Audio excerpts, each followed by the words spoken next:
मेरे पास 2-3 टाइप के questions regular आते हैं कि कैसे एक स्किलफुल फार्मासिस्ट बना जाए या करियर में ग्रोथ कैसे की जाए, या मतलब ये कि फार्म डी के बाद हम कौन सा करियर चूज़ करें। ये एक बहुत बड़ी प्रॉब्लम होती है जब आप ग्रेजुएट होते हैं या उससे पहले फाइनल ईयर में जब आप होते हैं, या इवन फोर्थ ईयर में भी सम टाइम आप सोचते हैं कि अब मुझे क्या करना चाहिए, कौन सी फील्ड चूज़ करनी चाहिए, या मतलब ये कि मुझे किस सब्जेक्ट पे ड्यूरिंग फार्म डी भी आप ये सोचते हैं कि किस सब्जेक्ट पे ज़्यादा फोकस करें।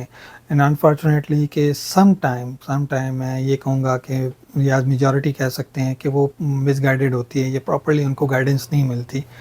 तो ये एक बहुत बड़ा प्रॉब्लम है। तो इवन कि आप फार्म डी के बाद जाके भी आपको समझ आती है, 2-3 साल बाद जब आप लगा लेते हैं तब आपको समझ आती है यार मुझे कौन सी फील्ड में कौन सी साइड पे जाना चाहिए। तो ये एक प्रॉब्लम होती है। तो ये मुझे क्वेश्चंस अक्सर आते हैं। तो सबसे पहले तो ये देखें, जब आप फार्म डी कर रहे होते हैं ना, तो आपके जो मेन जो सब्जेक्ट्स हैं जिस पे आपको फोकस करना चाहिए वो आपकी फार्माकोलॉजी हो गई, क्लिनिकल फार्मेसी हो गई, जो आपकी कहते हैं फार्मास्यूटिक्स हो गई। फार्मास्यूटिक्स भी बहुत इंपॉर्टेंट है, आपको बहुत सारी चीज़ों में काम आती है। ठीक है, ये 3 सब्जेक्ट तो आपके बहुत इंपॉर्टेंट है। इसके अलावा जो बाकी इसके साथ छोटे मोटे सब्जेक्ट्स हैं जैसे फार्माकोग्नोसी होगी, छोटा तो नहीं है यार, वो एक अच्छा सब्जेक्ट है लेकिन उसको ज़्यादा फोकस नहीं किया जाता, वो भी बहुत इंपॉर्टेंट है। मेडिसिनल केमिस्ट्री भी समहाउ इंपॉर्टेंट है क्योंकि वो अगर आप रिसर्च लेवल पे जाते हैं तो आपको बहुत ज़्यादा काम आती है। तो ये चीज़ें हैं कि ये सब्जेक्ट्स आपने फोकस करने हैं। अब इसके बाद हाँ, और एक है जो ड्रग लॉ है, ड्रग एक्ट वगैरह है, फार्मेसी एक्ट, ये भी आपको, ताकि आपको कानून का भी पता होना चाहिए।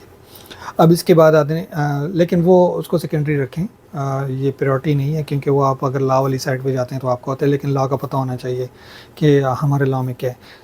अब आते हैं, जब आप फार्म डी का फाइनल ईयर होता है तो बहुत सारे लोग इंटर्नशिप की टेंशन लेते हैं। तो इंटर्नशिप आपके लिए बहुत इंपॉर्टेंट होती है। जब आप फार्म डी करते हैं तो इंटर्नशिप आपकी हॉस्पिटल में अगर हो तो ज़्यादा अच्छी है क्योंकि हॉस्पिटल में राउंड्स होते हैं। ठीक है, वार्ड राउंड्स, हाँ वहाँ पे हॉस्पिटल जाके भी आपको बहुत सारे लोगों को पता नहीं होता कि वहाँ पे जाके क्या करना है। और पहले तो हमारे टाइम पे तो वैसे कोई प्रॉपर गाइडेंस नहीं थी, बस ऊपर ऊपर हवाई बातें होती थी, 2-3 बातें बता दी, दैट्स इट। लेकिन बहरहाल आजकल थोड़ा सा बाज़ यूनिवर्सिटीज़ में अच्छा वो है कि वो प्रॉपर्ली समझाते हैं, लेकिन बाज़ यूनिवर्सिटी बिल्कुल समझाते नहीं हैं ठीक से। तो इवन लोगों को यहाँ तक पता नहीं था कुछ साल पहले तक, जब हमने फेसबुक पे पोस्ट वगैरह की कि यार 1 ईयर रेजिडेंसी होती है, तो बहुत सारे लोगों के ने मजाक उड़ाया कि ये क्या होता है, ये कैसे होगी और तुम कैसी बातें कर रहे हो। लेकिन मुझे बड़ी हैरत हुई कि बहुत सारे लोगों को पता ही नहीं था कि 1 ईयर रेजिडेंसी भी नाम की भी कोई चीज़ होती है।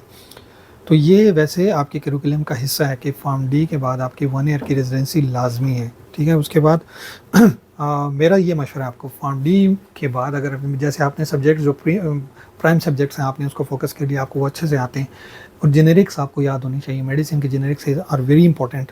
ठीक है, जब आप आ जाते हैं फील्ड में उसमें, फिर उसके बाद आपकी जो इंपॉर्टेंट चीज़ें होती हैं वो हैं कि आपने किस साइड पे जाना है, कौन सा आपने साइड चूज़ करना है। तो देखिए, मैं आपको ये कहूँगा कि 1 साल आप सीखने में लगाएं।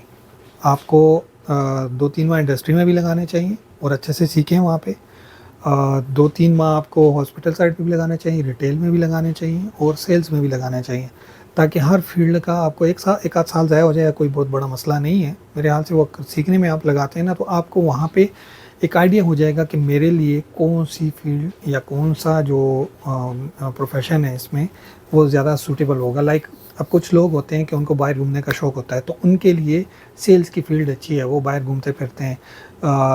अनफॉर्चुनेटली पाकिस्तान में ना ये सेल्स की फील्ड थोड़ी सी ख़राब है। अब इसको बहुत ज़्यादा हम उस लेवल पे नहीं देख सकते क्योंकि फॉरेन कंट्रीज़ में जब आप आते हैं तो यहाँ पे फार्मासिस्ट के अलावा सेल्स की फील्ड में कोई घुस ही नहीं सकता। फार्मास्यूटिकल सेक्टर की बात कर रहा हूँ, ठीक है। वहाँ पे सिर्फ जो मेडिकल रिप्रेजेंटेटिव होता है वो सिर्फ फार्मासिस्ट होता है। लेकिन पाकिस्तान में बीए और एफए, इवन के मैंने यहाँ तक देखा कि मैट्रिक वाले भी हैं। तो ये चीज़ें हैं कि पाकिस्तान में कोई इसका रूल प्रॉपरली उसको फॉलो नहीं किया जाता। लेकिन बहरहाल अगर आप फ़ॉरेन भी आना चाहें तो उसका स्कोप बाहर भी है। आपको ये सेल्स का जो एक्सपीरियंस है, जो एक बहुत बड़ी गलतफ़हमी है पाकिस्तान में कि सेल्स का एक्सपीरियंस बाहर काम नहीं आता, ये गलतफ़हमी ही है। ठीक है, बाहर काम आता है, अच्छे से काम आता है। इवन कि आपकी ये एक्सपीरियंस आपको बहुत सारे कंट्रीज़ में काम आ जाएगा। अब दूसरी बात, आप हॉस्पिटल साइड पे जाते हैं। अनफॉर्चुनेटली पाकिस्तान में हॉस्पिटल की फील्ड है, हॉस्पिटल फार्मेसी की फील्ड है जितनी वेल स्टेब्लिश नहीं है, एक्सेप्ट कुछ हॉस्पिटल्स के।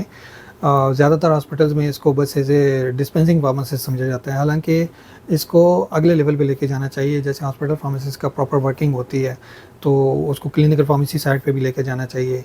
तो ये चीज़ें अनफॉर्चुनेटली पाकिस्तान में नहीं है। लेकिन बहरहाल ग्रोथ इतनी ज़्यादा नहीं है इसमें। अब आते हैं रिटेल साइड पे।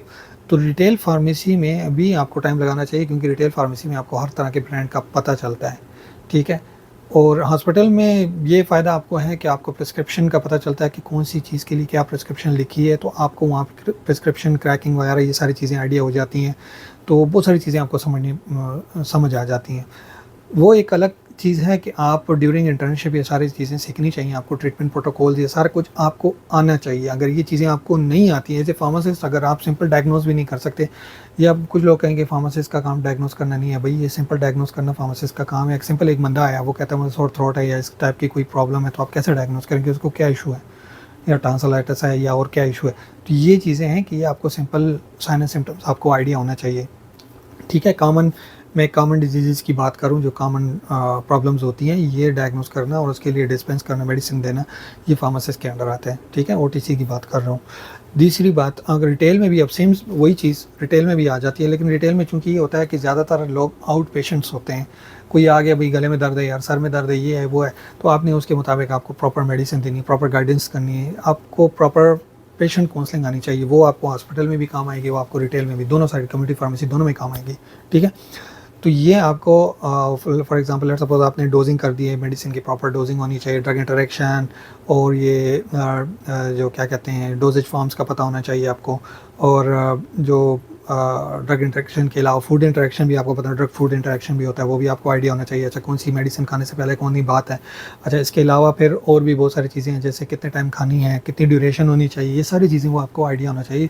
वो तब होगा जब आप इस फील्ड में थोड़ा सा अपने आप को रगड़ा दिलवाएंगे, अपने आप को खुद रगड़ा देना होता है, ठीक है। सीखना है, सीखने की लगन होनी चाहिए। ये नहीं है कि बस जो आया प्रिस्क्रिप्शन उठा के बस दे दिया।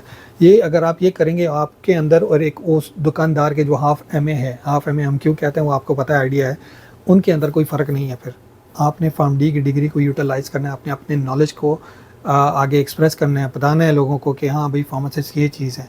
अगर आप इसको आगे नहीं बताएंगे तो आपका नॉलेज फ़जूल है, आपकी डिग्री फ़जूल है, आप किसी काम के नहीं है कि अगर आप इसको यूज़ नहीं कर पा रहे हैं। आपने अपनी डिग्री को, अपने नॉलेज को यूज़ में लेके आना है। अब आते हैं इंडस्ट्री की तरफ। फाइनल जो हमारा इंडस्ट्री के बारे में बहुत सारी गलत फहमी है कि यार इसमें ग्रोथ नहीं है। एक्चुअली फार्मासिस्ट की जो ग्रोथ है पाकिस्तान की, मैं अगर स्पेशली बात करूं तो वो इंडस्ट्री में ज़्यादा है। इवन फॉरेन कंट्रीज़ में बहुत सारे ऐसे कंट्रीज़ हैं जिसमें इंडस्ट्रियल फार्मासिस्ट का अच्छा खासा स्कोप है और ग्रोथ भी है, ठीक है। अब जैसे एक बंदा है कि जो इंट्रोवर्ट है, लाइक वो बहुत ज़्यादा मिल घुलना पसंद नहीं करता, तो उसके लिए इंडस्ट्री की फील्ड सबसे बेहतर है, ठीक है। वो ज़्यादा कहता है कि बस यार मैं 8 to 4 जॉब करूँ, बस यही मेरी हो, 8 घंटे की जॉब हो या 9 to 5 हो। तो उसके लिए सबसे बेहतरीन जो है ना, वो इंडस्ट्रियल जॉब है। ग्रोथ भी अच्छी खासी है और इसमें सीखने का भी बहुत कुछ मिलता है। तो मैं कहूँगा कि अगर आप इंडस्ट्रियल वाली साइड पे, अगर कोई ऐसा इंट्रोवर्ट टाइप है, तो वो इंडस्ट्री वाली साइड पे जाए, वहाँ पे ज़्यादा लोगों का मिलना जुलना नहीं होता और आपको ग्रोथ होती है, अच्छी खासी लोगों की ग्रोथ है और कैरियर ज़्यादा अच्छा बनता इंडस्ट्री वाली साइड पे पाकिस्तान में। सेल्स में ज़रा खप बहुत ज़्यादा है, कुछ लोग अगर बाहर मिलना जुलना ज़्यादा पसंद करते हैं, लेकिन खप ज़्यादा, अच्छी खासी खप है, ठीक है। दूसरी साइड पे अगर हॉस्पिटल वाली साइड पे अगर आएँ तो ग्रोथ ये सच नहीं है, एक लेवल पे आके आपकी ग्रोथ स्टॉप हो जाती है। Same goes to retail pharmacy, लेकिन वहाँ पे एक अच्छा ऑप्शन आपके पास ये आ जाता है कि लेट्स सपोज आप गल्फ़ कंट्री जाते हैं, किसी और कंट्री जाते हैं, तो वहाँ पे आपके पास ऑप्शन ये आ जाता है कि आप उस कंट्री का एग्ज़ाम देने के लिए आपके पास एक एक्सपीरियंस आ जाता है।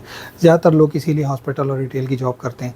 हालांकि पाकिस्तान में इस फील्ड को ज़्यादा इस्टेब्लिश होना चाहिए। रिटेल की फील्ड बहुत बड़ी है और इतनी बड़ी मार्केट है ना कि अगर पाकिस्तान में हर फार्मेसी एक फार्मासिस्ट रखने का कानून लागू हो गया प्रॉपरली, तो आप यकीन करें कि पाकिस्तान को 2 से 3 गुना फार्मासिस्ट बाहर से मंगवाने पड़ते हैं। जितनी तादाद पाकिस्तान में मौजूद है उससे ज़्यादा 2-3 गुना फार्मासिस्ट बाहर से मंगवाने पड़ेंगे।